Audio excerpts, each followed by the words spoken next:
ప్రియ దేవుని సంగమా, కూడి వచ్చిన మీ అందరికీ కూడా యేసుక్రీస్తు వారి శుభనామంలో వందనాలు తెలియచేస్తున్నాను. చెప్పారండి అందరూ వందనాలు వందనాలు. సరే, మన వాక్య ధ్యానం కొరకు చూద్దామండి. ఫిలిప్పీలకు రాసిన పత్రిక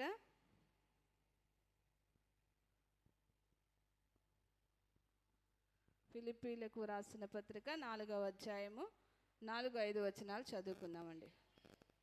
ఎల్లప్పుడూ ప్రభువునందు ఆనందించుడి, మరలా చెప్పుదును ఆనందించుడి.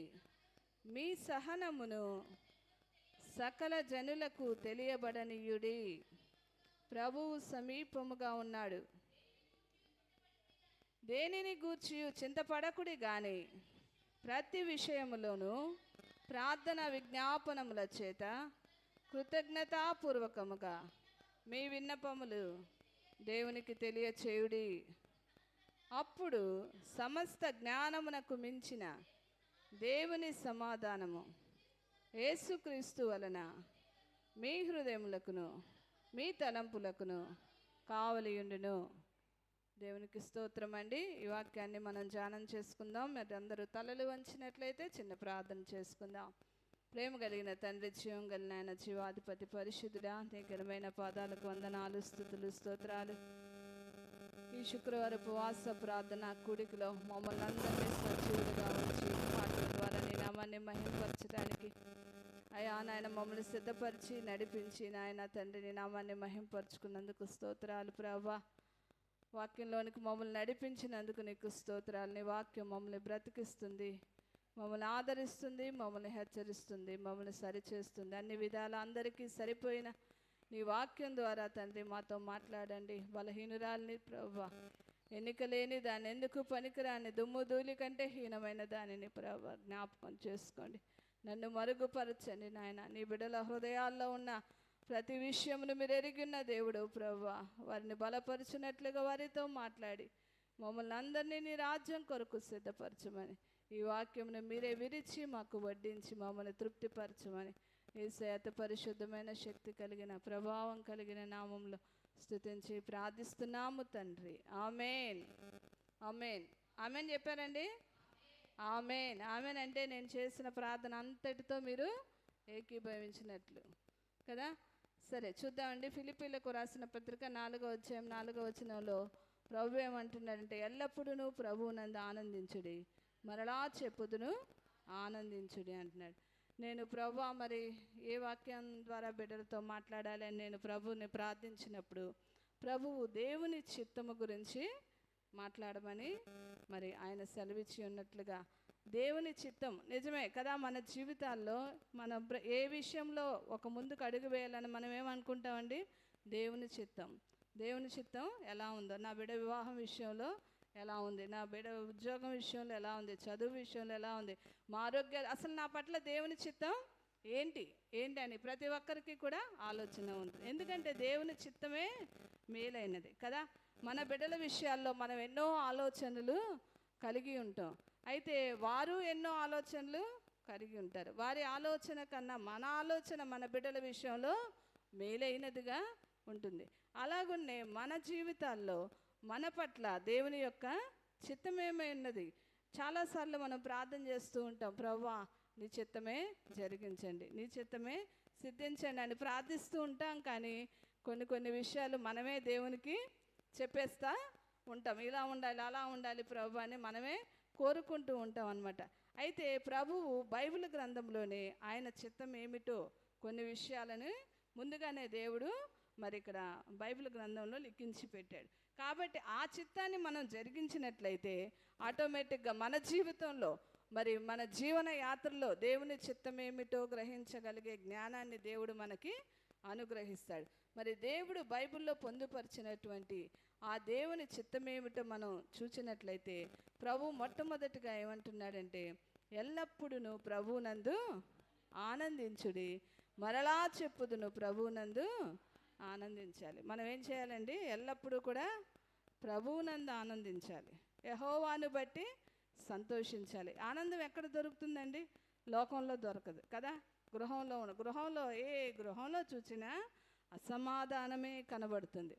ఎందుకంటే అపవాది గర్జించు సింహం వలె ఎవరిని మృంగుదనాన్ని తిరుగుచు, మరి తల్లి తండ్రులకి, భార్యాభర్తలకి, బిడ్డలకి, మరి తల్లిదండ్రులకి సమాధానం అనేది ఎక్కడా కూడా లేదు. ఏ గృహంలో చూసినా ఎవరో ఒకరిని బట్టి అసమాధానం ఏలుబడి చేస్తుందన్నమాట.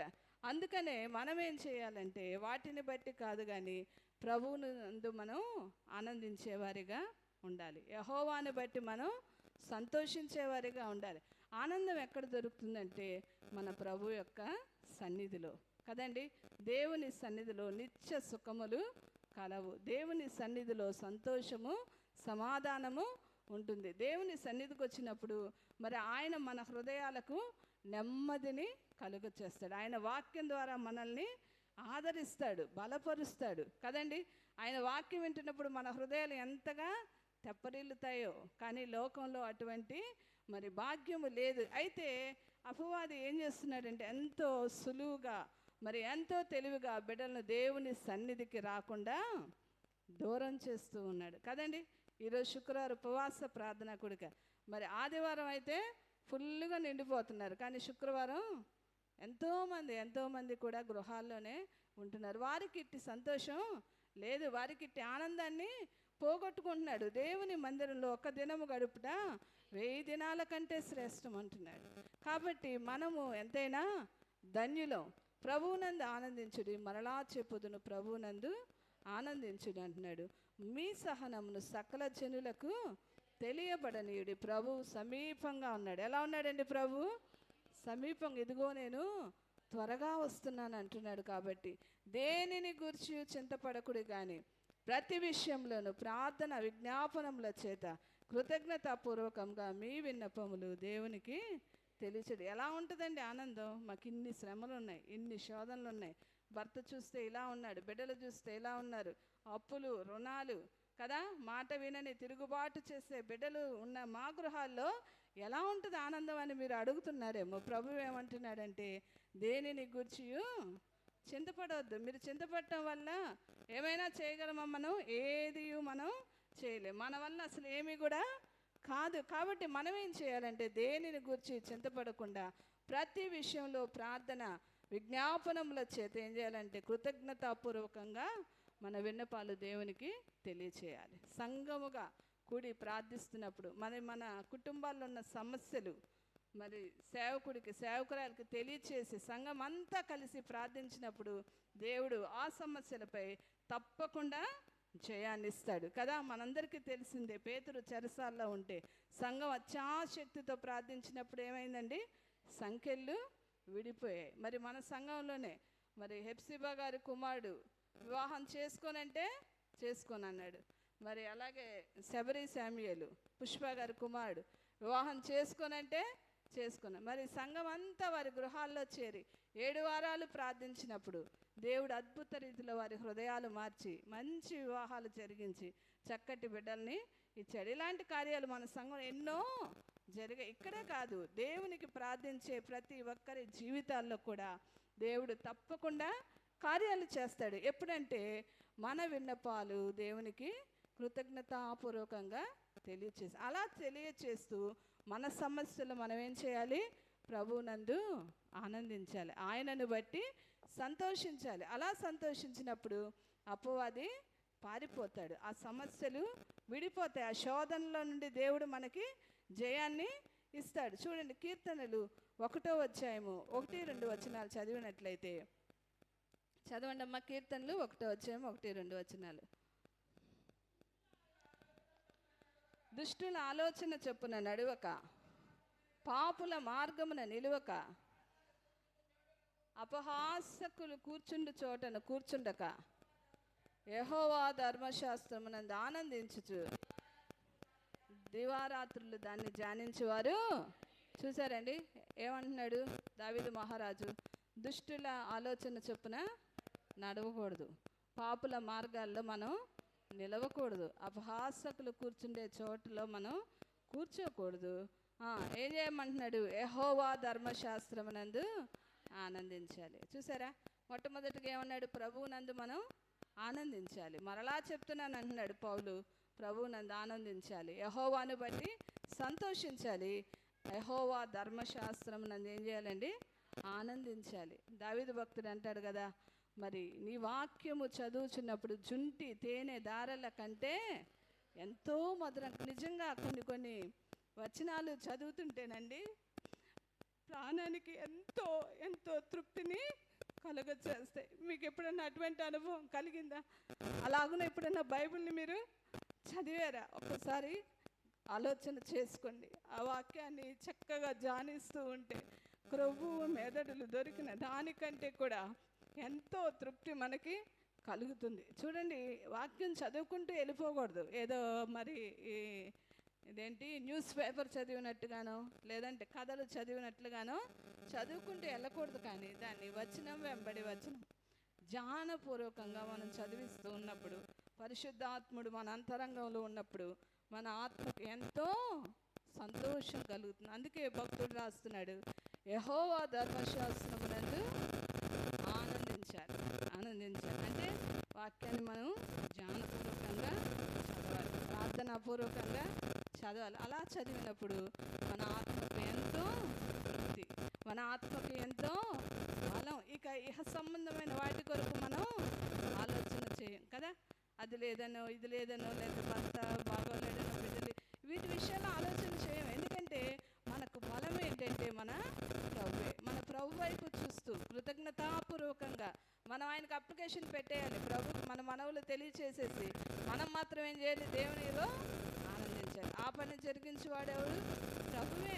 ప్రభువే కార్యాన్ని జరిగిస్తాడు. కాబట్టి మనం చింతించడం వల్ల మనం బలహీనమైపోతాం. మనం చింతించడం వల్ల మరి మనం బలహీనమైనప్పుడు మన కుటుంబం కూడా ఏమైపోతుందండి? బలహీనమైపోతుంది. కాబట్టి మనం బలవంతులుగా ఉండి బలవంతుని చేతిలో బాణం వలె మనం ఉన్నప్పుడు మన కుటుంబాన్ని కూడా దేవుడు ఏదో ఒక రోజున మరి రక్షణ మార్గంలోనికి తప్పకుండా నడిపిస్తాడు. కాబట్టి మనం ఏం చేయాలంటే యెహోవా ధర్మశాస్త్రమునందు ఆనందించాలి. అదే నెహెమ్యా అంటున్నాడు, యెహోవా యందు ఆనందించటం వలనంట మనకి బలం వస్తుందంట. చూడండి, నెహెమ్యా గ్రంథం 8వ అధ్యాయం 10వ వచనం. నెహెమ్యా గ్రంథం 8వ అధ్యాయం 10వ వచనం. మరియు అతడు వారితో ఇట్లా నేను పదండి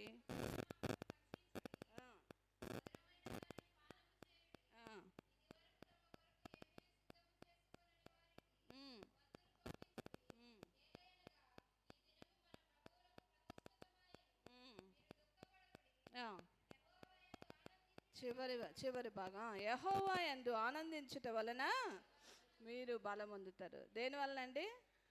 యెహోవా యందు ఆనందించండి. ఈ రోజు నుంచి మీరు మీ జీవితంలో ఆచరణలో పెట్టి చూడండి.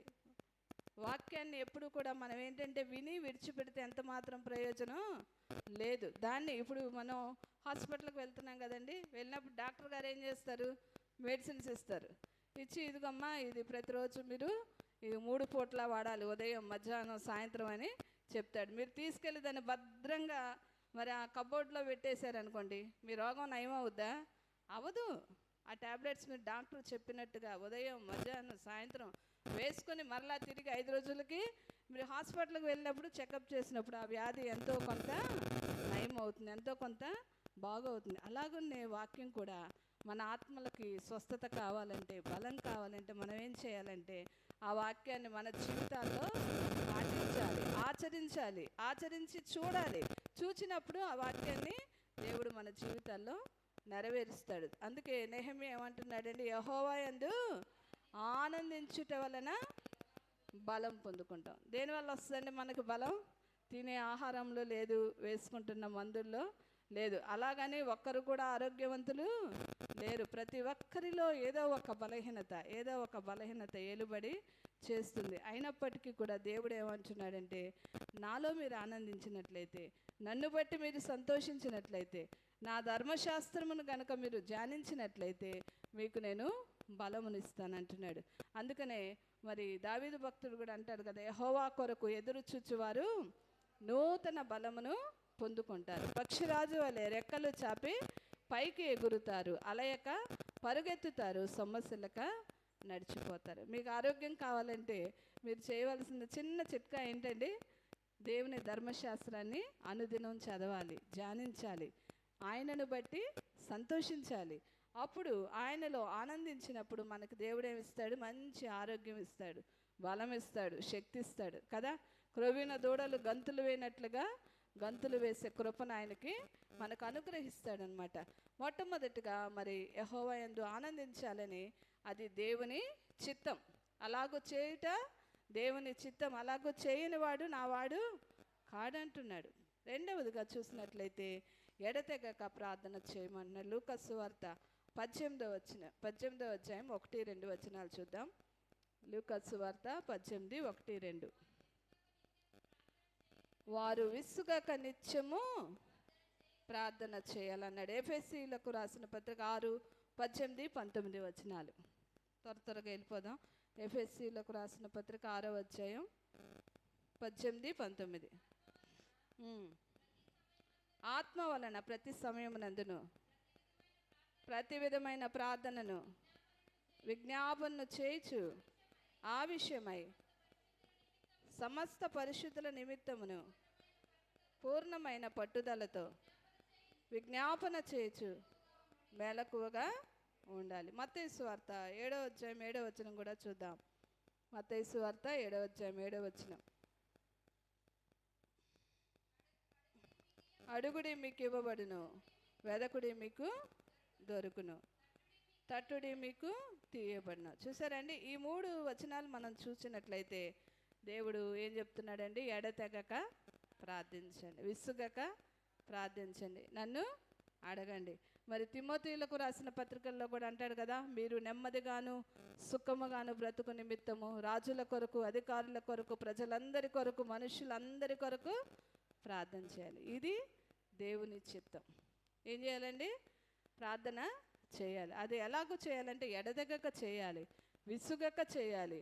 అలాగనే ప్రతి విషయంలో ఆయన్ని అడగాలి. కూర్చున్నా లేచినా మరి మనం ఏం చేస్తున్నాం? మన హృదయంలో ఉన్న బాధని దేవునికి తెలియచేసినప్పుడు దేవుడు ఏం చేస్తాడంటే ఆ సమస్య నుండి తప్పకుండా మనల్ని విడిపించే దేవుడు అయి ఉంటున్నాడు. మరి ఇది కూడా దేవుని చిత్తం. మొట్టమొదటిగా యెహోవా యందు ఆనందించాలి, ఆయన ధర్మశాస్త్రం నందు ఆనందించాలి. రెండవదిగా ప్రార్థన చేయాలి. మూడవదిగా చూసినట్లయితే 1 తెస్సలోనీయులకు రాసిన పత్రిక 5వ అధ్యాయం 1 తెస్సలోనీయులకు రాసిన పత్రిక 5వ అధ్యాయం 16, 17, 18. ప్రతి విషయమునందును కృతజ్ఞతాస్తుతులు చెల్లించుడి, ఇలాగు చేయుట యేసుక్రీస్తునందు మీ విషయములో దేవుని చిత్తము. హల్లెలూయా, హల్లెలూయా. ఏమంటున్నాడండి? ప్రతి విషయమునందు కృతజ్ఞతాస్తుతులు చెల్లించాడు. చూడండి, ప్రతి చిన్న విషయానికి కృతజ్ఞత కూడిక పెట్టుకోలేం కదండి. దేవుడు ఏదైనా ఒక మేలు చేసినప్పుడు, వివాహమో ఉద్యోగమో లేకపోతే బిడ్డలను ఇచ్చినప్పుడు కొన్ని సందర్భాల్లో పెట్టుకుంటాం. అయితే మనం ప్రతిరోజు బ్రతుకుతున్నాం, ప్రతిరోజు శ్వాస పీల్చుకుంటున్నాం, ఆరోగ్యంగా ఉన్నాం, పనులు చేసుకునే శక్తిని ఇస్తున్నాడు. కాబట్టి ప్రతి విషయంలో కూడా మనం ఏం చేయాలండి? ఆయనకి నిత్యము కూడా కృతజ్ఞతాస్తుతులు చెల్లించాలి. ప్రభువా, ఇవాళ నన్ను బతికించావయ్యా, నీకు స్తోత్రం అయ్యా, నాకు ఆరోగ్యం ఇచ్చావయ్యా, నీకు వందనాలు. ఎంతోమందికి నీళ్లు తాగటానికి లేవు, మాకు నీళ్ళు ఇచ్చావు ప్రభువా, నీకు అలా మీరు చెప్పగలిగితేనండి అపవాది మీ యొద్ద నుండి పారిపోతాడు. తెలుసా? మీరు అలా ప్రతి నిత్యము ప్రతి క్షణము మీ పనులు చేసుకుంటూనే ప్రభువును స్తుతించగలిగినట్లయితే వాడు మీ ఇంటిలో నుండి పారిపోతాడు. మీ శరీరం పనిచేస్తున్నప్పటికీ మీ ఆత్మ ఏం చేయాలండి? ప్రభువుని స్తుతిస్తూ ఉండాలి, ప్రార్థిస్తూ ఉండాలి కదా. అలాగూ చేసినట్లయితే అపవాది వాడంతట వాడే పారిపోతాడు. మన బిడ్డల జీవితాల్లో మరి కుటుంబ విషయాల్లో వాడికి ఎక్కడ ప్రమేయం లేకుండా ఎక్కడ స్తుతి ఉంటుందో అక్కడ మరి అపవాదికి చోటు ఉండదు కదా. అలాగన మనం చేద్దాం. మరి ప్రతి విషయంలో కూడా ఏం చేయాలండి? కృతజ్ఞతాస్తుతులు చెల్లించాలి. ఉన్నదాన్ని బట్టి ప్రభువుని స్తుతిస్తున్నప్పుడు లేనిది ఆయనే అనుగ్రహిస్తాడు. ఆయనకి సమస్తము కూడా ఎరిగి ఉన్న దేవుడు. మరి ప్రతిదానికి ఒక సమయం కలదంటున్నాడు. ఆ సమయం కొరకు మనం ఎదురు చూస్తూ మరి ఆయన స్తుతిస్తూ ప్రార్థిస్తూ ఆయన బట్టి ఆనందిస్తూ ముందుకు సాగిపోదాం. అలాగనే 4వదిగా చూసినట్లయితే 1 తెస్సలోనీయులకు రాసిన పత్రిక, అదే 1 తెస్సలోనీయులకు 4వ అధ్యాయం 4, 5 వచనాలు. మీలో ప్రతి వాడును దేవుని ఎరుగని అన్య జనుల వలె కామాభిలాష యందు కాక పరిశుద్ధత యందును ఘనత యందును తన తన ఘటమును ఎట్లు కాపాడుకోవలెనో అది ఎరిగి ఉండుటయే దేవుని చిత్తం. చూసారండి, అన్య జనుల వలె మనం కామాభిలాష యందు కాక, అంటే ఇహ సంబంధమైనటువంటి కోరికలు, మరి ఫోన్లో అదేంటి ఫేస్బుక్లని ఇన్స్టాగ్రామ్లని అవి నాకు కూడా తెలియండి, మరి చాలామంది వాడుతుంటారు కదా యవనస్తులు. వాటి వలన మరి ఆనందిస్తూ మరి వారి హృదయాల్లో పాపం చేస్తూ, మరి శరీరంతో పాపం చేస్తూ అన్యజనులు వారి ఇష్టానుసారంగా జీవిస్తారు. వారికి సరిపోతుంది. కానీ దేవుని బిడ్డలుగా మనం ఎలా ఉండాలంటున్నాడు, చదవమ్మా. ప్రతి వాడును దేవుని ఎరుగని అన్యజనుల వలె కాక కామాభిలాష యందు కాక పరిశుద్ధత యందును ఘనత యందును తన తన ఘటమును ఎట్లు కాపాడుకోవలెనో అది ఎరిగి ఉండుటయే దేవుని చిత్తం. అది చూసారండి, దేవుని చిత్తం ఏమంటున్నాడంటే మన ఘటం అంటే మన శరీరం, మన శరీరాన్ని కాపాడుకోవాలి. ఎలాగున పరిశుద్ధతగా ఉంచుకోవాలి. దేవునికి ఇష్టమైనటువంటి ఘనమైనదిగా ఆయన ఎదుట నిలబడడానికి మరి మనం దాన్ని పరిశుద్ధంగా జాగ్రత్తగా చూసుకోవాలి. ఏ పాపం మనకి అంటకూడదు కదా. ఈ లోక మాలిన్యము అంటకుండా, దుష్టుల ఆలోచనలో మనం నడవకుండా, పాపుల మార్గాల్లో నిలవకుండా, అపహాసకులు కూర్చుండు చోట్ల కూర్చోకుండా ఎక్కడికక్కడ మనం తప్పించుకోవాలన్నమాట. పాపం నుండి తప్పించుకోవాలి, అపవిత్రత నుండి తప్పించుకోవాలి. దేవుని ఎరుగని జనుల మధ్యలోనికి మనం వెళ్ళకూడదు. వెళ్ళినా చాలా జాగ్రత్తగా మన మాట, మన చూపు, మన ప్రవర్తన చాలా జాగ్రత్తగా ఉండాలి. ఎందుకంటే పరిశుద్ధులకు తగినట్లుగా మనం జీవించాలి. మన పరిశుద్ధతని కాపాడుకుంటేనే దేవుని చిత్తం కదా. నా చిత్తమును చేయువాడే నాకు వారసుడు, పాత్రుడు అంటున్నాడు. చిత్తము జరిగించిన వాడిని దేవుడు అంగీకరించడు. కాబట్టి పరిశుద్ధత అనేది కూడా దేవుని యొక్క చిత్తం. మన ఘటాలను పరిశుద్ధంగా కాపాడుకోవాలి. ఆ పరిశుద్ధత ఎలాగొస్తుందంటే యోహాను సువార్త 15:3 అంటున్నాడు. చూడమ్మా, యోహాను సువార్త 15:3. నేను మీతో చెప్పిన బాటను బట్టి మీరిప్పుడు పవిత్రులై ఉన్నారు. పైన 1-2 చదువుతలే. నేను నిజమైన ద్రాక్షవల్లిని, నా తండ్రి వ్యవసాయకుడు. నాలో ఫలించని ప్రతి తీగె ఆయన తీసి పారవేను, ఫలించు ప్రతి తీగెను అంటుకట్టుతానని చెప్పేసి అంటున్నాడు కదా ప్రభు. చూసారా, నేను నిజమైన ద్రాక్ష. ఆయనలో మనం ఎలా ఉండాలండి? అంటుకట్టబడాలి. రోజు ప్రతిరోజు ఆయనలో మనం అంటుకట్టబడాలి. అంటుకట్టబడినప్పుడు బహుగా ఫలిస్తాం. బహుగా ఫలించినప్పుడు ఆటోమేటిక్గా పరిశుద్ధత అనేది మనలో నిలిచి ఉంటుందన్నమాట. ఆయన రక్తము వలన కూడా మనం పరిశుద్ధపరచబడతాం. ఆ మాటను చూద్దామా? ప్రకటన గ్రంథం 1:6. ప్రకటన గ్రంథం 1:6. తన రక్తము వలన మన పాపముల నుండి మనలను విడిపించిన వానికి మహిమయు ప్రభావమును యుగ యుగములు కలుగును గాక. ఆమేన్, ఆమేన్. మనలను తన రక్తము వలన విడిపించాడు ఆయన కదండి. ఆయన స్వరక్తం ఇచ్చి మనల్ని కొన్నాడు. ఆయన పరిశుద్ధుడు కనుక ఆయన ఎరిగిన మనం, ఆయన బిడ్డలుగా స్వీకరించబడిన మనం కూడా పరిశుద్ధులంగా ఉండాలి. పరిశుద్ధులుగా ఉండాలంటే ఆయనలో మనం బహుగా ఫలించాలి, ఆయనలో అంటు కట్టబడాలి. అప్పుడు మరి దేవుడు ఆ పరిశుద్ధతను మనలో నిలిచి ఉండేటట్లుగా చేస్తాడు. చివరిగా చూసినట్లయితే రోమా గ్రంథం 12 చూద్దామా? ఒకసారి చూడండి. రోమా 12:1-2 చదవండి. కాబట్టి సహోదరులారా, పరిశుద్ధమును దేవునికి అనుకూలమైన సజీవ యాగముగా మీ శరీరములను ఆయనకు సమర్పించుకొనుడని దేవుని వాత్సల్యతను బట్టి మిమ్ములను బ్రతిమాలు కొనుచున్నాడు. ఏమంటున్నాడండి? రోమీలకు రాసిన పత్రిక 12 చదువుతాను, ఒక్క నిమిషం. చూసారా? కాబట్టి సహోదరులారా, పరిశుద్ధమును దేవునికి అనుకూలమునైన సజీవ యాగముగా మీ శరీరాలను ఆయనకి సమర్పించుకోవాలి. మన శరీరాలను ఏం చేయాలండి? మన ఘటాలని కాపాడుకోవాలి, సంపూర్ణంగా ఆయనకి సమర్పించుకోవాలి. అంటే మనం పాపం విషయంలో చనిపోయాం కదా.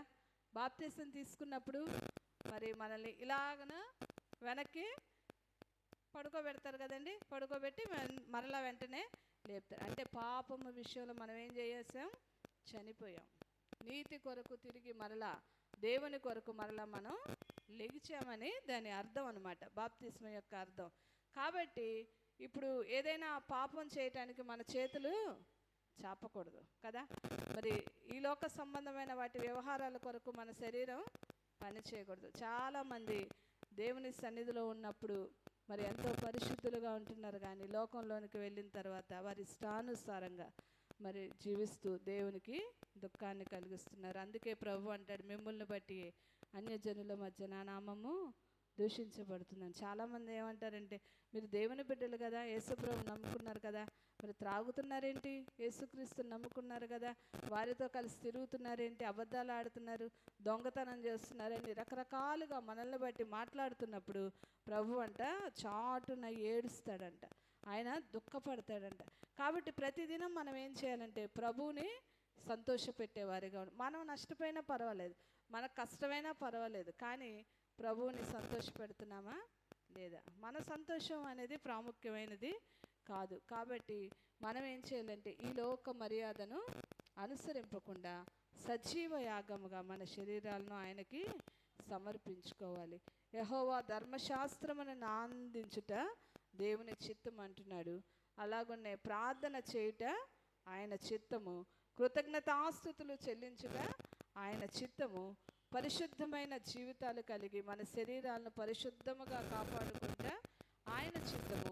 అలాగనే మనం ఏం చేయాలంటే సజీవ యాగముగా మన శరీరాలను ఆయనకి సమర్పించుకొని అనేకులకు మేలుకరంగా ఆశీర్వాదకరంగా ఉన్నాయి. ఇలాగున తన చిత్తమును జరిగించువాడే ఆయనకు పాత్రుడు, ఆయనకి కుమారుడు, కుమార్తె. కాబట్టి దేవుని చిత్తమేంటో దేవుడు ఈ యొక్క మధ్యాహ్న కాల సమయంలో మనతో మాట్లాడాడు, తన వాక్యం ద్వారా మనతో మాట్లాడాడు. కాబట్టి మనము ఏ స్థితిలో ఉన్నాము, ఎక్కడ తప్పిపోతున్నాం, ఎక్కడ బలహీనులుగా ఉన్నాము, ఏ విషయంలో నిలబడ్డాం పరిశీలన చేసుకోండి. పరిశీలన చేసుకొని ప్రభువునందు ఆనందిస్తూ మరి ప్రభు కొరకు జీవిస్తూ ప్రతిరోజు కూడా ఏం చేయాలంటే మనల్ని మనం సరి చేసుకుంటూ ఉండాలి. ప్రతిరోజు చేయాలి కదండి. మరి ఏదో ఆదివారమో శుక్రవారమో వచ్చేసి వెళ్ళిపోతే ఎంత మాత్రం ప్రయోజనం కూడా లేదు.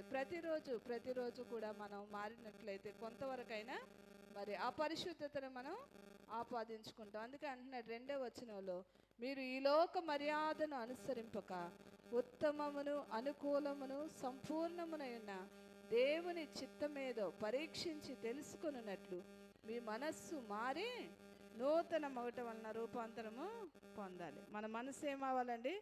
ప్రతిదినం మారాలి. ప్రతిదినం ప్రతిరోజు కొంత చెడుని విడిచిపెట్టాలి, దేవుని యొక్క నీతిని మనం ధరించుకోవాలి. అలాగున మనం ధరించుకుంటూ ఉన్నట్లయితే క్రీస్తు రాకడలో ఆయన వచ్చినప్పుడు ఆయన మెల్లనైన స్వరాన్ని మనం వింటాము, ఆయన రాకడలో మనం ఎత్తబడతాం. అట్టి కృపను దేవుడు మనందరికీ కూడా దయచేయును గాక. ఆమేన్, ఆమేన్. మోకరించండి, ప్రార్థన చేసుకుందాం.